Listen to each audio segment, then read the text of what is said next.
Hello and welcome to eLeaP.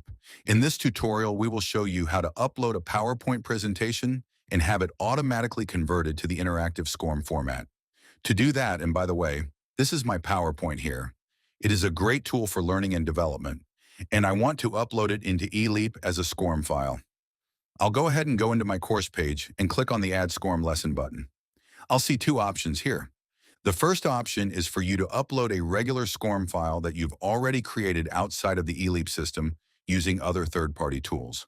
The second option here, Convert PowerPoint, is for you to be able to bypass having to use these third-party tools and simply click to upload your PowerPoint directly into the system and have it converted into a SCORM lesson. So go ahead and click to find your PowerPoint file that you want to upload and just let the system take care of uploading and converting that presentation. And in the meantime, just to give you a background about SCORM, it is a universal e-learning standard. It allows courses to be created typically outside of an LMS and then imported into an LMS. Of course, this involves using third-party tools, but if you don't have those third-party tools and yet you want to be able to utilize your PowerPoint and eLeaP and have the interactivity that you have come to experience and rely on in PowerPoint, this is how you do that. And with that being said, my PowerPoint file has been uploaded. This is it right here. Note that once you upload a file into eLeaP as a SCORM file, you can actually edit the title. So I'm just going to add 101 here.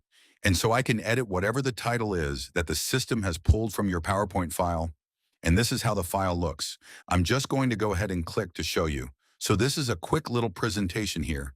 It is very interactive. It contains all of your narrations, videos, and whatnot. This is a second video that was uploaded. And again, it is going to show you the capabilities of the system when it comes to the SCORM feature. I have the resume or the start over option there. And of course, it includes a lock navigation so that people don't skip around. And thirdly, if you have narrations and audio and video in your presentation, it will display all of those in the system. As usual, if you have any questions about this or any other features in the system, please do not hesitate to contact us.